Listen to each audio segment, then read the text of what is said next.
p.m. and we will start our regular meeting with a roll call, please. Commissioner Patton, acting as Mayor Pro Tem. Here. Commissioner Barwick. Here. Commissioner Webb. Here. Commissioner Stecklin. Here. Mayor Absher is absent this evening. And I'm going to ask John Stecklin if he will lead us in the pledge. All rise. I pledge allegiance to the flag of the United States of America and to the republic for which it stands, one nation, under God, indivisible, with liberty and justice for all.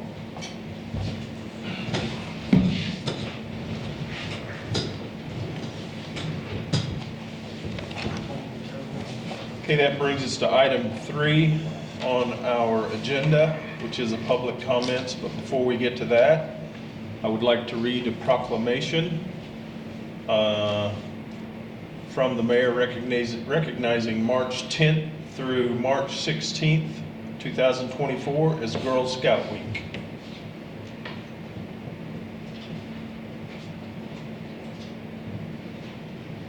Any Girl Scouts here?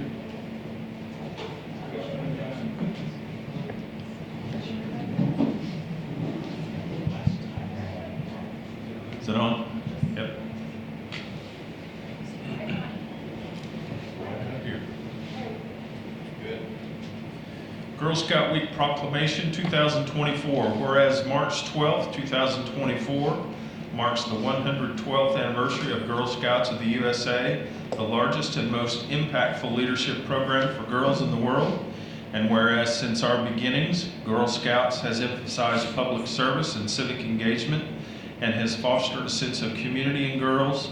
And whereas Girl Scouts work to champion the ambitions, cultivate the talents, and develop the skills of girls to confidently pursue their passion and make the world a better place. And whereas girls say that Girl Scouts supports their mental health and is an accepting, safe space where they feel free to be themselves and where leaders and other girls are sources of support during difficult times. And whereas Girl Scouts offers girls 21st century programming in science, technology, engineering, and math, the outdoors, entrepreneurship, and beyond, helping girls develop invaluable life skills. And whereas Gold Award Girl Scouts already take on projects that have measurable and sustainable impact on a community by assessing a need, designing a solution, completing a project, and inspiring others to sustain it. And whereas today more than 50 million women, trailblazers, visionaries, and leaders are Girl Scout alums who have made the world a better place. And whereas Girl Scouts of Southern Illinois serves over 6,500 girls and engages nearly 3,400 adult members in 40 counties in Southern Illinois. Now therefore, I, Michael Absher, or Doug Patton, by virtue of authority vested in me as Mayor and Mayor Pro Tem of the City of Marion, do hereby applaud the Girl Scout movement and Girl Scouts of Southern Illinois for providing girls with a safe, inclusive, all-girl space where they can hone their skills and develop leadership abilities. And I declare the week of March 10 through 16 to 2024 as Girl Scout Week.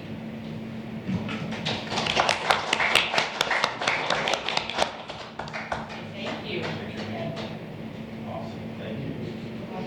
Give you guys some Girl Scout cookies, and thank you for this.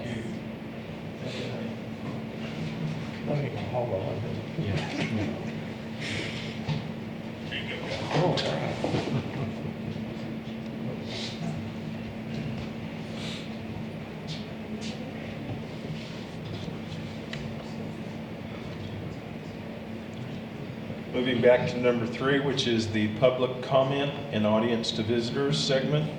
Is there anyone here tonight that would like to address the council? None? Hearing none, we will move on to item 4, consent agenda, which consists of items A, B, and C, and sub-items. Is there anyone from the council who wants any of these items removed from the consent agenda and voted on separately? Anyone from the audience wants any of these items voted on separately? We'll entertain a motion to pass the consent agenda as presented, then we can discuss. I'd make a motion to accept the consent agenda as given for A through C1. I'll second that. Roll call, please. Commissioner Patton, Yay. Commissioner Barwick, Yay? Commissioner Webb, Yay. Commissioner Steckland, Yay. Mayor Absher is absent. Forgot to ask if there were any questions or comments on the consent agenda. We good? All right, next item of business is item 5, Building and Code Services. First item A, request for a 6-foot variance on the north side, making a setback 14 instead of the required 20 foot at 305 North Monroe, PIN numbers 06-24-233-01. Cody, do you need to say anything or review anything here? You guys got any questions on this? Just as a separate note, the south side of that property, there's also going to be needed a variance, which is included in this. The back side is 6 feet, the front side's 14, south and north.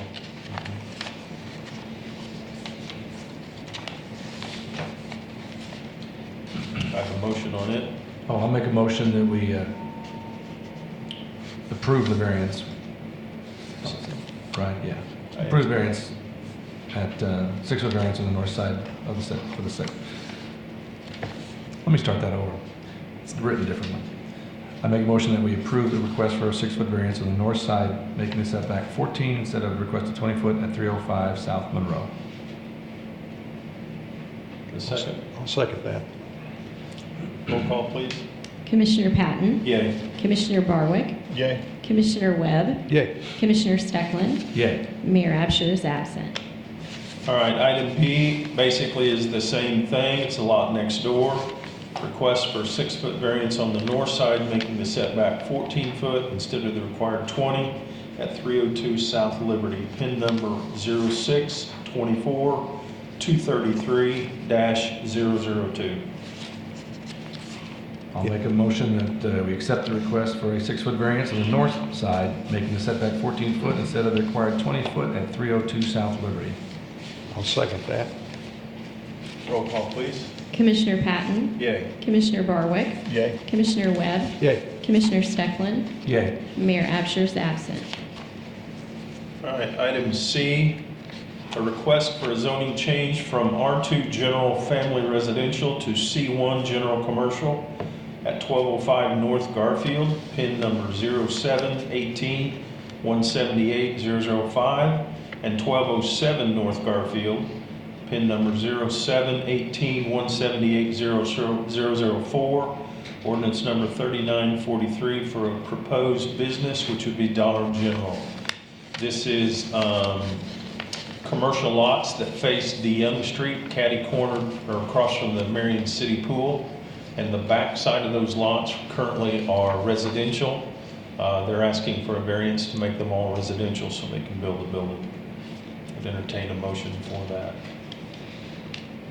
I'd make a motion that we approve the zoning change from R2 General Family Residential to C1 General Commercial at 1205 North Garfield, PIN numbers 07-18-178-005 and 1207 North Garfield Street, PIN number 07-18-178-004. And this would be ordinance 3943. And this is for the proposed business of Dollar General. I'd second that. Any discussion, further discussion? Roll call, please. Commissioner Patton, Yay. Commissioner Barwick, Yay? Commissioner Webb, Yay. Commissioner Steckland, Yay. Mayor Absher is absent. Okay, item D, 5D, an appeal request for a denial of a sign permit at 2201 West Main, parcel number 06-14-454-003, which is Mach 1. And if you'll remember, Cody, correct me if I'm wrong, this is across from the Dairy Queen, or catty corner from the Dairy Queen, where the new Mach 1's going. If I understand everything right, the exact same sign has been put up across from Culver's. At that Mach 1, that was pre-ordinance. Square footage on it is 312 feet. Our ordinance states that 300 feet is the maximum allowable, so they are asking for a variance to go to the 312 square feet. Was there a question about the height on this? I don't think there was. The sign, I believe, is exactly like the one out there across from Culver's. I saw it in here. Hang on. Cody, you may have quicker On the access to it. sign permit here from, I guess, the building city code, it said the sign is denied due to being over the allowed height per ordinance. I think it's within the height. I think the square footage was the actual issue. I think that's a mistake on that. Okay. On that denial. There's, as Commissioner Patton spoke on, there's just that 12 square feet. 12 square feet. Yeah. What is the height of this signs in our new ordinance? Does anybody remember?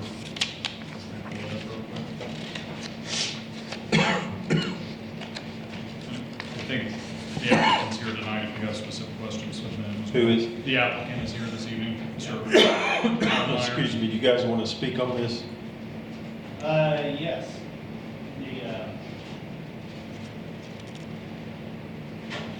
Here's the overall height. I'm not sure what the height of the regulation is. I'm looking. Yeah, I've got that one. You Thank okay? you. You guys all have Yeah, we copies? do, we do have it. 8. Excuse me. So our thought process on the getting the added square footage is to basically be able to convey everything we need to convey to the people as they pull off. This is obviously a pretty traditional sign that we put up not only at the Hill Avenue, but at Mount Vernon where we built up there. Would you care to get to the mic? Oh, Yeah. yes, I'm sorry. This is basically the exact same layout we built in Marion at the Hill Avenue, over at Heron, Mount Vernon, Danville, we just built a store. So it's a pretty standard thing. The top price for marketing a regular, plus we're gonna give a rewards discount. So that will be a flashing sign. The two prices below that will be for the truck diesel, and Ambest is a truck diesel brand. So those things there are tried to make sure that truckers know that this is where the diesel is, so they don't continue on into town from there. And then below that, obviously, is to market the video gaming and then the reader board. Did you find the height? Yeah, 30 is the maximum height. I believe this sign's 38 38 feet. and Yeah. 38.75. So there is a height variance as well.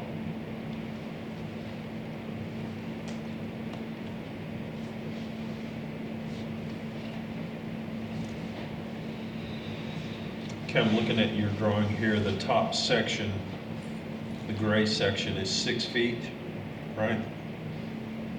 But to the top of the badge, if you will, of the Phillips 66, is that 8'8"? It's 88. 88 inches.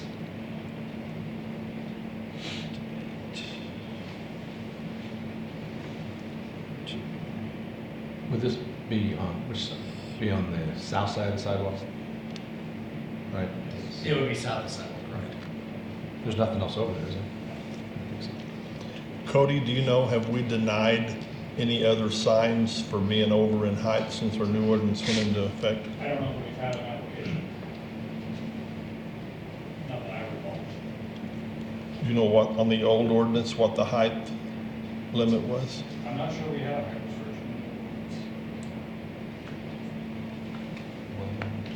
If you recall, some of I think we put the that, interstate signs are bigger. yeah. And you're saying that the height limit now is 30?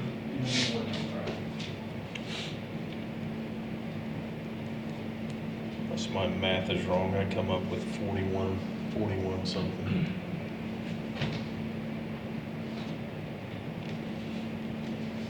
I was going by, I had 38.75. it says 31. Yeah. 38.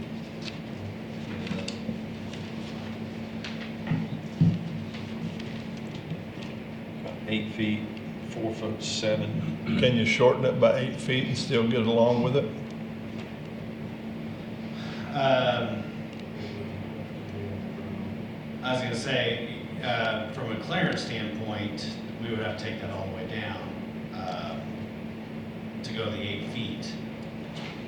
If Which then that becomes a hazard for cars being able to see. visibility through, Yeah. exactly.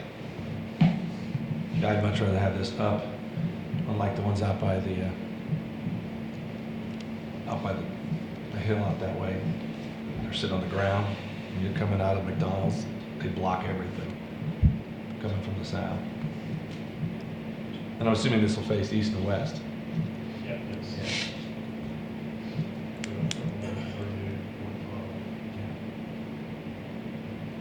Yeah, I got 36.3 plus the Phillips shield sticking above it, so. Yeah, that. Correct, 38. The way I see it is that as long as this doesn't distract from where it's placed, you know, if it doesn't look like an albatross sitting there, you know, with everything else here, and then this thing up like that, but over there, there's nothing. It should be very close to what motorboard says. Motorboard is right about that same height. What's Yeah, I that? drove through the town. That was put in way before the ordinance too. Correct. Yeah, yeah. Just saying for height wise of everything along Yeah. that stretch.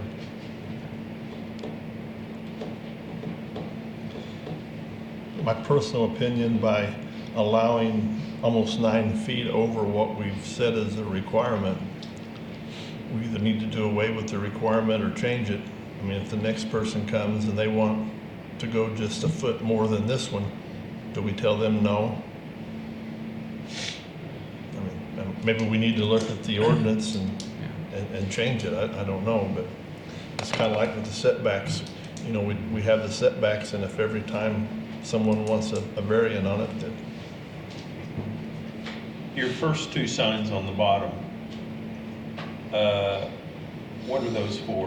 Well, one is an electronic reader board. The other one is a static graphic. So the video gaming here is just a static print. The other one is a flashing reader board that you see at, Hugs has one there over by the Walmart at their new store. So it's a standard reader board look.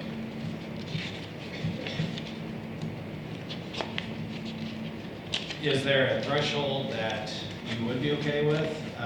You know, obviously for gas stations, there's a lot of information we're trying to convey to the motoring public versus other brick and mortar retail.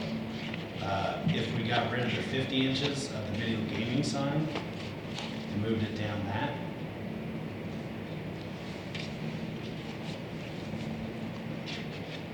if we did that, that would just put us over 4 feet, approximately 4 feet. yeah.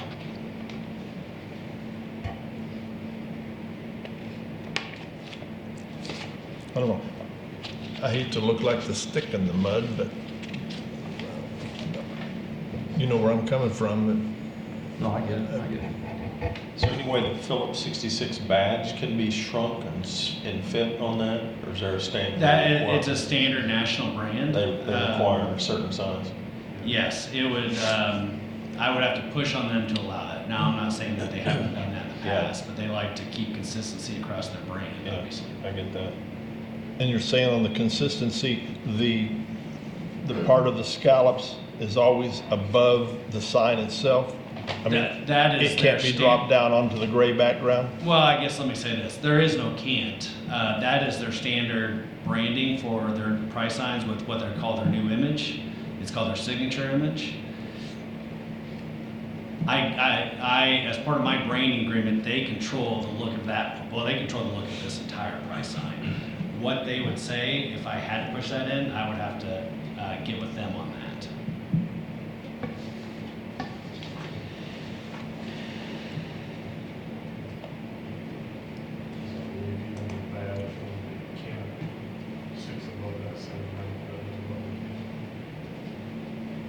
Yeah, that's, so on the fuel canopy, you'll see that they've stuck, on the old image, it's, the old Phillips image is in line with the fascia, but they have that same torch sticking above on the side of the canopy where you see those logos. So, you know, they obviously like to see consistency in where their logo is placed on site.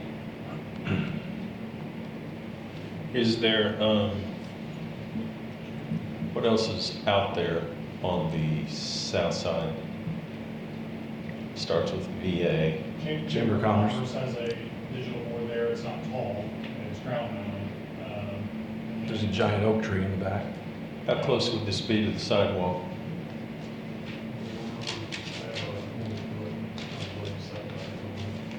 20-foot setback, and then it'll be up towards the street. It'll be at that intersection. Yeah, there's a spot where. Yeah, it's at the new intersection. Yeah. The property line goes and it kind of cuts off, and that old church sign is sitting out there. Right. Yeah, there's Right before that corner cuts all back. So from the back, probably not 30 feet from where that church sign's at now. On the west side of the road. Northwest corner of the property. Yes. So from where the road turns and goes south off of West Main Street, approximately how many feet to the east of that will or will it be to the west of the street? It'll be east of the street. East of the street? And I believe it's around 30 feet, 35 feet, something like that. Because if I'm not mistaken, the sidewalk, there's quite a bit of easement from the sidewalk out to the street. So even if this sign were dropped, you know, it's up 8 feet before anything even starts. So if we eliminated what you were talking about, the gaming sign, and then dropped it even a couple of feet from this 8 feet, that still shouldn't cause a blocking of the view, should it? Because that road is at an angle. The road to Main Street, you're saying? Yeah. I mean, I see what you're saying. I don't want to speak definitively. I don't know if you have an opinion on that. Cody. Without going out there and seeing what that setback would be, I don't know. How soon do you have to have this for production right away, or are you still a week or two out on it? A week or two is fine. Obviously, with materials taking forever, you get a little bit nervous, and it's really hard to open up a gas station without a gas price sign. But we are tentatively scheduled to open in August. You know, if we're talking a couple weeks, that's fine.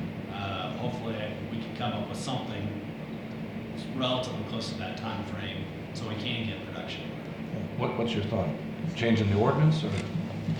No, actually looking at, I mean, we're talking about going over 20% higher than what we allow. I don't think I can support that right now, but I mean, I'm only one vote. I would like more of a chance to actually go out and look at the, you know, you don't want it to cause a hazard, a traffic hazard when it's dropped down and you can't see around it, you know, that's not good either. But Ground at the very top of the sign is 40.91. Very top of the sign. Yeah, I don't want to amend the ordinance just to allow this, because then, like I said, I think it's important where these go and if they fit the area that they're in. If this was put in an area where all, let's just say along Carbon, and all of a sudden you get a great big one, you got 20-foot signs here and then a 40-foot sign there, it's going to look out of place. So I don't want to just make it a bigger ordinance just so we can allow it, because then we'll get 40-foot signs where we don't want them, yeah. you know?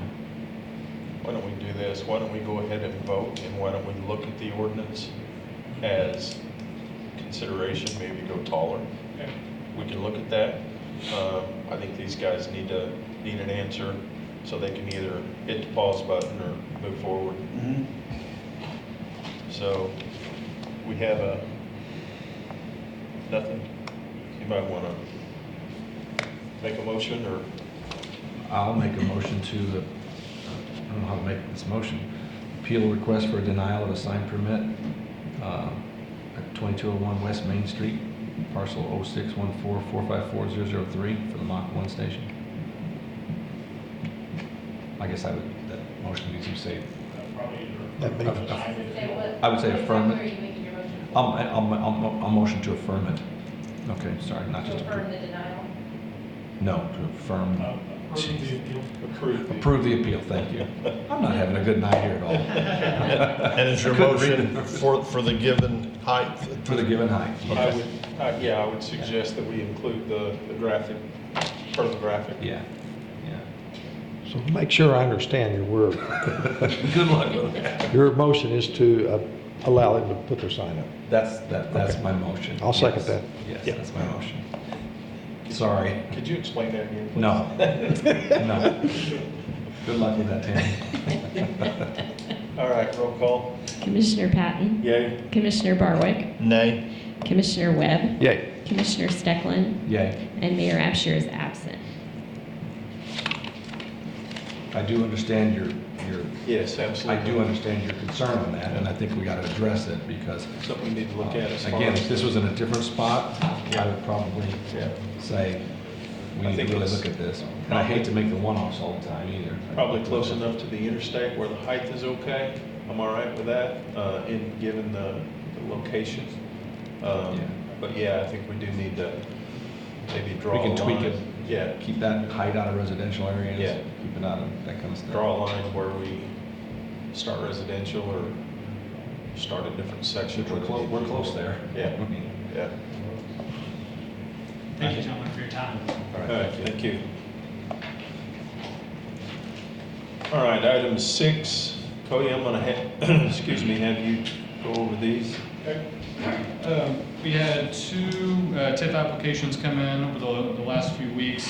The first one is for a residential home, address of, I've got the agreement pulled up, not the agenda, bear with me here. 513 Mechanic. Yeah, 513 South Mechanic, just a standard 60/40 TIF agreement on this one, residential TIF. It was an infill lot, so new home there, built by Lorenzo Odom. I'll make a motion to approve ordinance 3941, a residential TIF redevelopment agreement with Lorenzo Odom for a new home at 513 South Mechanic Street. Second. Any discussion?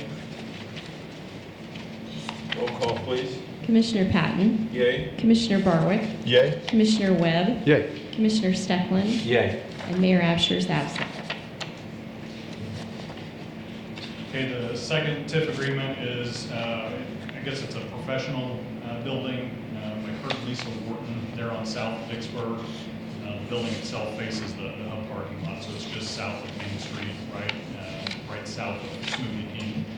Bought that building, Kurt's a financial advisor. His wife is in the medical field, so they're kind of sharing that space. And I believe most recently that it has been a doctor's office. I know it has in the past, especially when the hospital was there. Yeah. I don't know what it has been most recently, but acquisition of that property as well as, obviously they're making some improvements to it as well. That one's in the hub tip. Yeah, I'd make a motion to approve ordinance 3942, a hub TIF redevelopment agreement with Curtis A. Wharton and Lisa F. Wharton, revocable living trust for their redevelopment of 106 South Vicksburg. Let's second that. Any discussion? Roll call, please. Commissioner Patton, Yay. Commissioner Barwick, Yay. Commissioner Webb, Yay. Commissioner Steckland, Yay. and Mayor Absher is absent. All right, item 7, Street Department. Yeah, we are in need of a new street sweeper.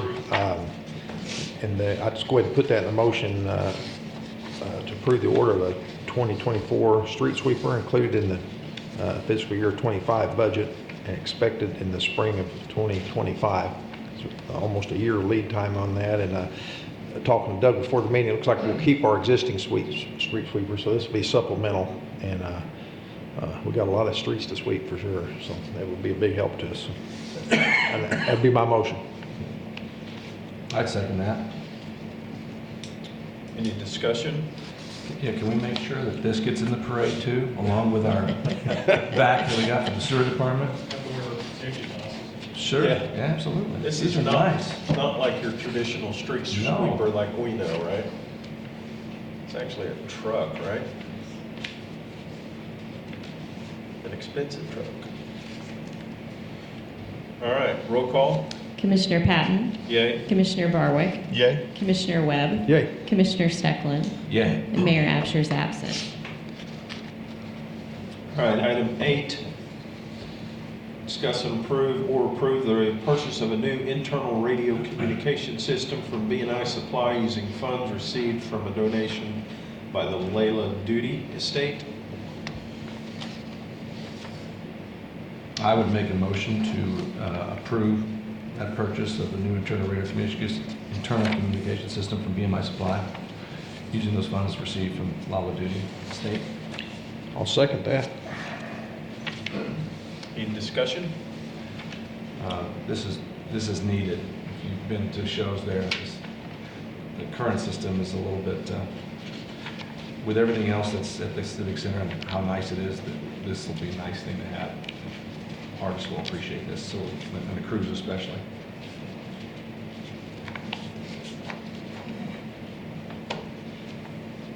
Roll call, please. Commissioner Patton, Yay. Commissioner Barwick, Yay? Commissioner Webb, Yay. Commissioner Steckland, Yay. and Mayor Absher is absent. All right, item 9, Police Department. I'd like to make a motion to approve the replacement of an HVAC unit at the Marion Police Department for $69,500. We'll be using capital replacement funds. I'll second that motion. Discussion? Tell us what you know, Dave. This is kind of a unique situation. Our building consists of 3 units. We replaced 2 of them last year, and the company said, as of right now, your 3rd one is fine. We don't know how long it'll last. Well, now we know how long it's going to last. Not much longer. The issue we have is this exact unit is discontinued. So they still have a few units at the plant ready to go, but when those are gone, they're gone. And if we wait till after that time, then they will have to come inside the building and redo all the ductwork, everything. At a much higher cost. And probably quadruple the cost. Yeah. Probably close to $250,000, if I understood right. That would be my guess, yes. Yeah. So we can spend 70 now, roughly, or we can spend 250 when it breaks. Yes. Yep. HSG was out working on that unit, 3 weeks ago. They kind of bandaged it up and got it to run, but he said it was making the same noise as the one did last year that actually completely went out. It had an internal explosion, and this one's making the same noise and doing the same thing that one did, so. Those units are probably, what, 10, 15 years old, at least? Yes. He said this one had 130 some hours on it. 130,000 hours, not 130 hours, 130 some thousand hours on it. It's been running for about 13, 14 years, pretty well nonstop. Okay. So it's seen its last leg. Any other discussion? No. Sounds like there's not much of a lead time. It's already built and ready to go, right, the new one? Yes, he put a hold on it until we could confirm that we were going to agree to buy it. We didn't want it to get away because, like you said, once those are gone, and there were very few left, then you have to change out some units that are on the inside of the building along with that, and to the tune of be over $200,000. So we'll be good with this. It'll have a 10-year warranty, so we'll be good to go. All right, roll call. Commissioner Patton, Yay. Commissioner Barwick, Yay. Commissioner Webb, Yay. Commissioner Steckland, Yay. and Mayor Absher is absent. Thank you. Public Affairs. Cody, what do you got on this? Yeah, so we've got 2 items tonight. The first one introduced to you all a few weeks ago now. It's an interesting concept, and it's one that we hope will be fruitful for our residents. So, as you know, for the last 15, 16 years, the city's been involved with AGE for our aggregation of the electric supply throughout the city. The same group is coming together in the age of solar with the concept of forming a nonprofit board in order to entice investors to help us build solar arrays throughout southern Illinois. And the communities that participate in the aggregation program could then tap into those solar arrays to offer discounts or credits on our residents' bills. So it's all part of a strategy of, in the history of the aggregation program is that it has saved consumers roughly 20% off the market rate. If you look at it in aggregate, if you look at it in 1 month or 1 quarter, that may not be the case, but over the last 15 to 20 years that we've been involved in that process, it's saved our residents roughly, again, 20% off the market rate. So the thought process behind this, with the tax credits that are available, being able to generate and sell the power to Ameren, we could not only pay the investor through their use of the tax credits, but we could then take the profit of selling the power generation to Ameren and offer credits to homeowners that are participating in the aggregation program. This is probably not ever going to be, $200-300 a month as we've seen bills go up here in the last few months. But it's all part of a strategy. We'll continue to do the aggregation program. Again, hope to save 20% off the market. And then the thought on these credits is once we get 4, 5, 6 years down the road, we have several of these arrays built. We hope to be able to offer $20, $30, $40, even $50 a month credit on everyone's bill that participates. 50% of those credits will be dedicated to those that fall within the low-income strata, and that is part of the rules for the federal tax credits. We'll have to dedicate those funds to low-income folks. The other 50% can be split amongst everyone. At present, there's give or take 100 communities within this aggregation program. So obviously those will be split, those credits will be split quite generously. But the idea, again, in concept, is that we'll be able to leverage the incentives that are out there for solar right now to add to that 20% savings. No crystal ball, but it's safe to say that the energy market's not going to go the other direction. So anything we can do to help curb that and offer some savings, I think is a good strategy. So help me understand, if there's 100 communities today, Yeah. what happens if it bumps to 500 communities? Well, Does that negatively affect what people will get? or what we get? absolutely, because you're still going to have the same Yeah. pot of credits. But the flip side of that is, if we had that many communities, that would be more arrays that we could build. Right. Okay, so there is an input to that, that negotiated aggregation rate. There's a small, like 0.001 fee of that rate that goes into the hopper to help fund these projects. So if the number of communities grow, in your example, our ability to build more arrays would also grow. Okay. So those arrays wouldn't necessarily be built around Marion, and it could Not be. necessarily, they just have to be within Ameren service area. It's very similar to the concept of community solar. I don't know if that's something that you all are familiar with or not, but the idea of community solar, basically an array can be built anywhere. And these companies are out there right now. We just started advertising this on our website for consumers that want to sign up for it. It's especially helpful for renters or maybe someone that can't afford to put an array on their home. If you're a renter, how are you going to get solar, right, to help offset your electric bill? So the idea of community solar is that you can tap into an array that's built somewhere within Ameren's territory, and you'll get credit for whatever you use based on whatever that array produces and is sold to Ameren. So interesting strategy. And there's obviously pushback on people wanting solar on their home, so it provides an alternative to that as well. Well, that was another question. If somebody already has existing panels on their home, Yeah. can they still take advantage of it? Yeah, in theory, I don't know absolutely. if it's Absolutely, because double credit or not? the negative would be, and it's not really a negative, but assuming they get an Ameren bill, yes, they would be able to tap into some of those savings. Most arrays, obviously, we've got cloudy months around here. unless you've got a battery storage or something like that with your system, there's a pretty safe chance that you're going to have an Ameren bill, just with where we're located. So yeah, as long as they get an Ameren bill, they would be able to get some sort of credit. Just for clarification, the people that live in Marion that don't have Ameren but have Southeastern Illinois Electric, Correct. this would not apply to them at all? That's correct, yeah. Okay. With it being a co-op, same credits and rules don't apply to co-ops.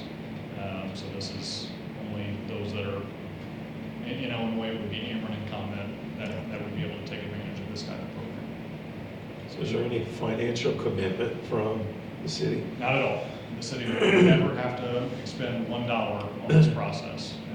So that very small fee that's baked into the aggregation rate is the only input. So if you're a home field customer right now, you're already inputting into that.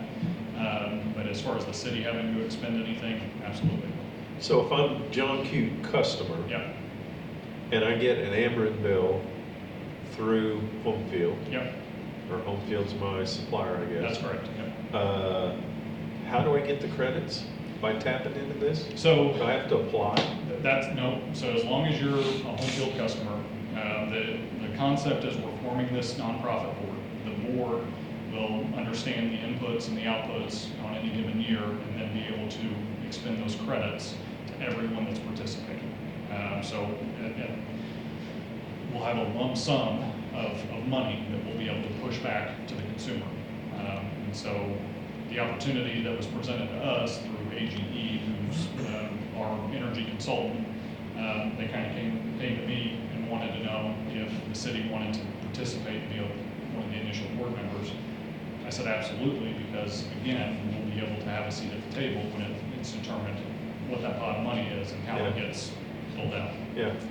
So the amount of credit will be based on however much you paid. If you were a customer, and let's say you paid, Probably not. It'll probably be based on, well, the input to that is how much energy was produced and sold to Ameren in a given year, and the output will likely just be a flat fee. so everyone will get the Flat, same flat. amount, regardless of how much power you used or To be determined, but generated? that's the most likely outcome. Okay.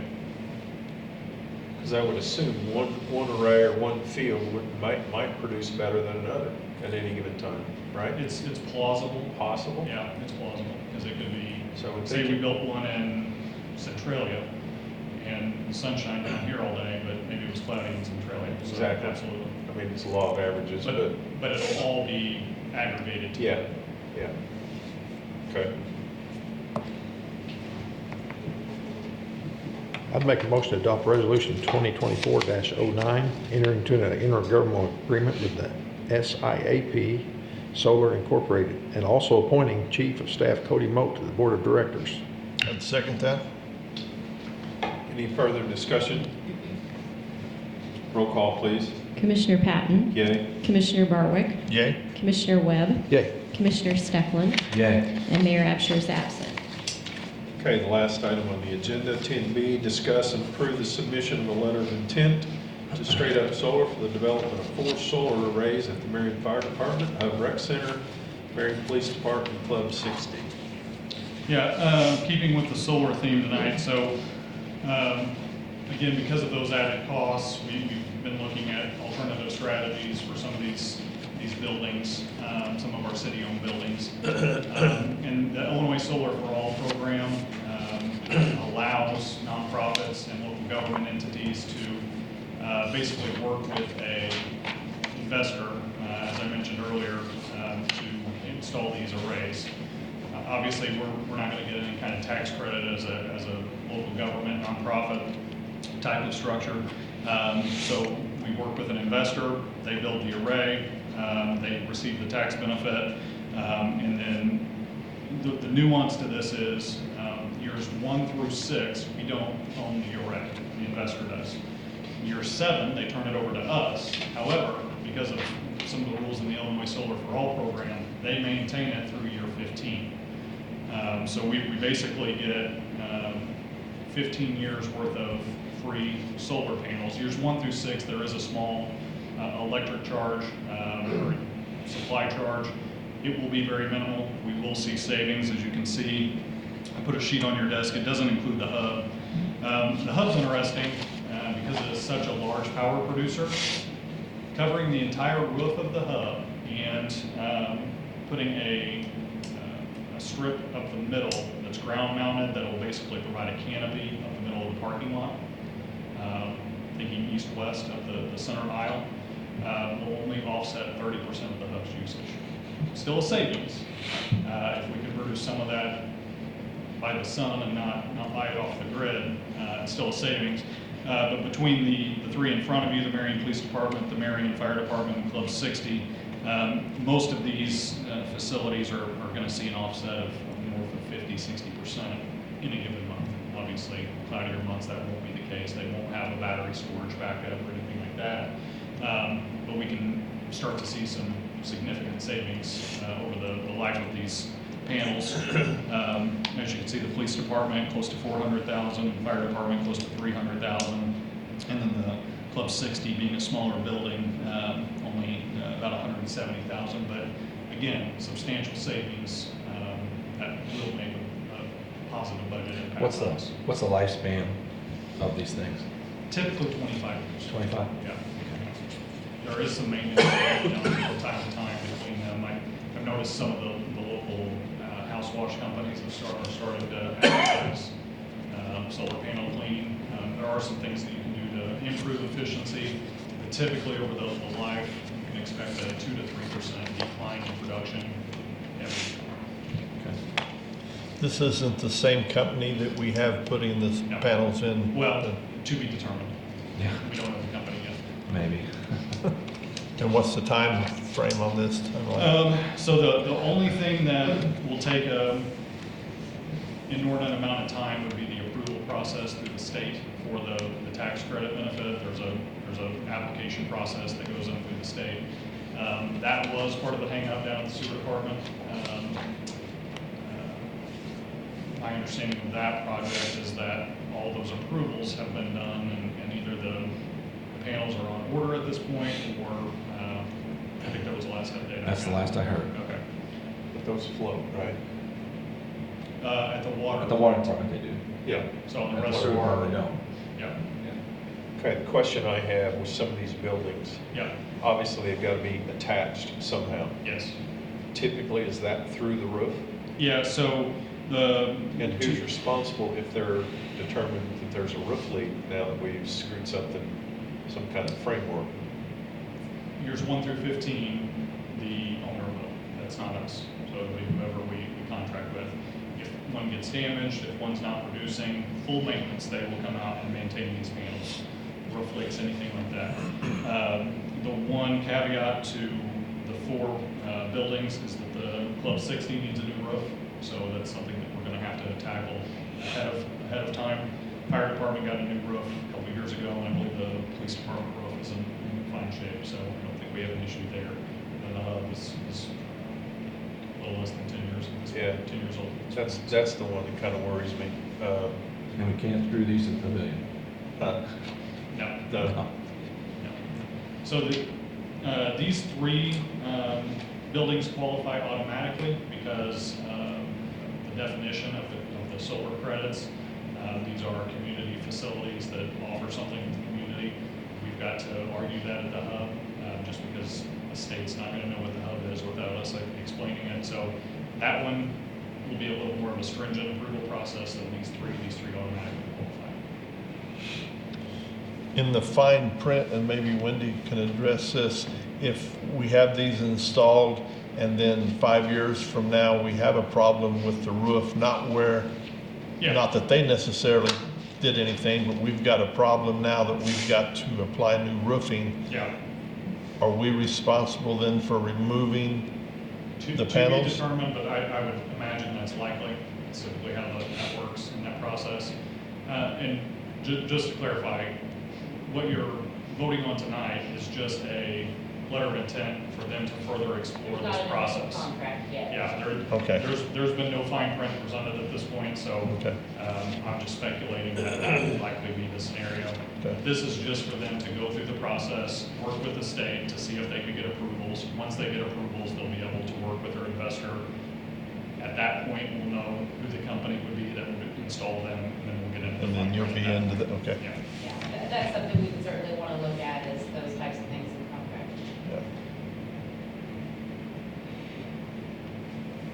Cody, regression just a little bit, item 10A, that was just for residential, right? Yeah, that would That's be not commercial. residential and, yeah, Okay. exactly. And within the aggregation program, I think it says like super small businesses, like Okay. a 1 or 2 person shop that Okay. that uses very little electricity.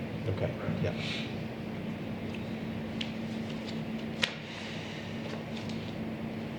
We have a motion, second, we need a motion. I'll make a motion to approve the submission of a letter of intent to Straight Up Solar for the development of 4 solar arrays at the Marion Fire Department, the Hub Recreation Center, the Marion Police Department, and Club 60.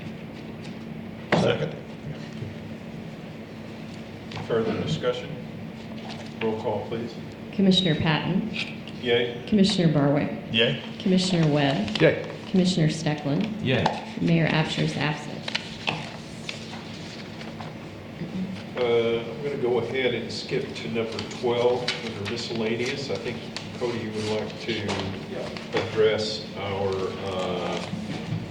fall or spring cleanup?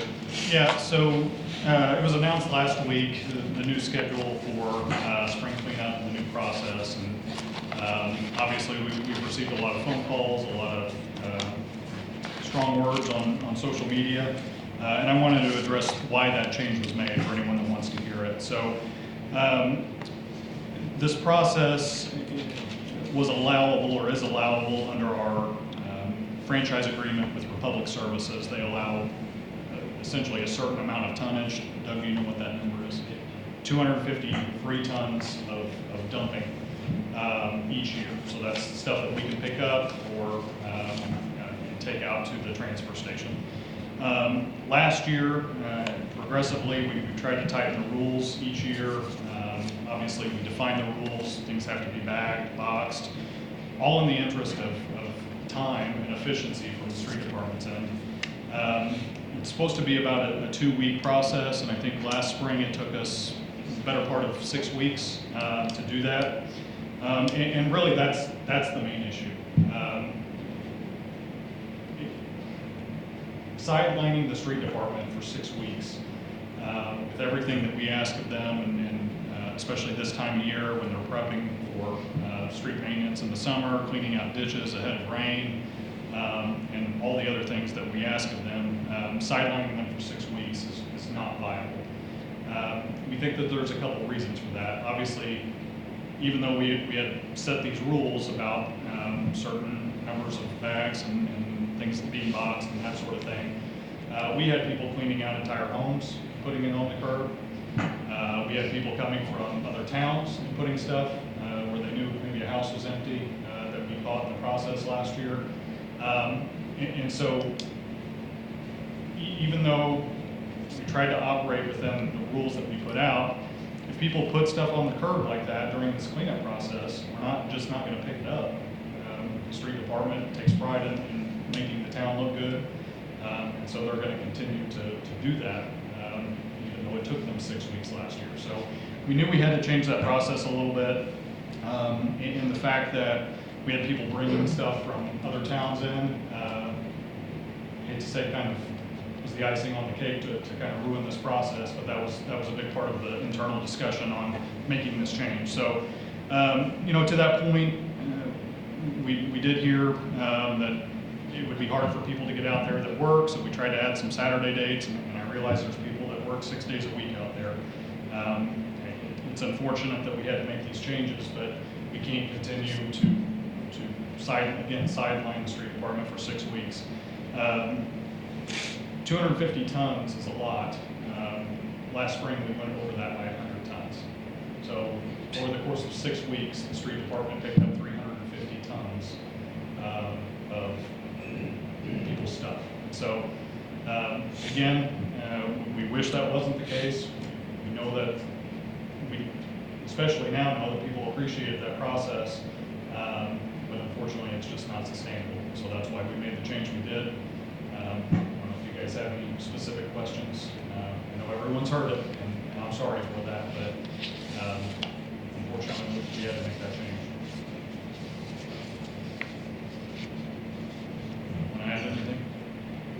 have some guys there, a few guys there to help them get it out of the car, out the trucks, off the trailer, whatever they bring to get it to the dumpster. It's not gonna be like they have to throw it over the side of the dumpster, you know. But the gates will be closed at night. So there will be help there. It's possible. It can be done. Gates close at 5, right? 4, 3:30. 3:30. There you go. It's at the fairgrounds. Now, will they actually close the gates? We have to. They'll dump it in. They'll Okay. pull it there. No, we have to. All right. And we can't have a mess on the fairground. We're gonna keep the streets clean coming through the fairground. Yeah. There'll be a lot going into it just besides dumping. Good. Just so the people in the video can hear, gates close at 3:30. We will have some staff out there to help people unload their cars and trailers and whatever it may be. Is there a specific gate? Is the main gate as you come in? The main gate, yes. Okay. There's a schedule out there on what days for each section, right? Yes. Yeah, and the reason that we sectioned it off again is because that way we didn't have a rush of everyone coming at the same day. We felt like if we could pace it like we normally have, that would help that process. So may not be necessary, but we felt like that would be the best approach. Yeah, Doug and I discussed it quite a bit, and we did similar to this new process at the county. It really worked well, so. And I know other communities do it this way. Yeah. And again, I get it. It's so easy to put stuff out, and we relied for so many years on the street department, but it's just gotten too much for us to handle. So. Okay, anything else on that? All right, let's go to commissioner reports. Mr. Barber, do you have anything?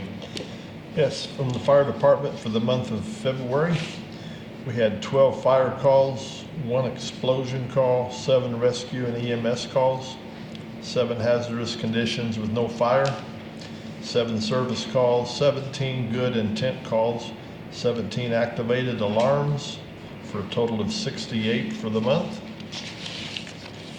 Marion Police Department Narcotics Unit had 80 cases initiated, issued 141 citations, 64 arrests were made, 6 arrest warrants, 1 federal indictment.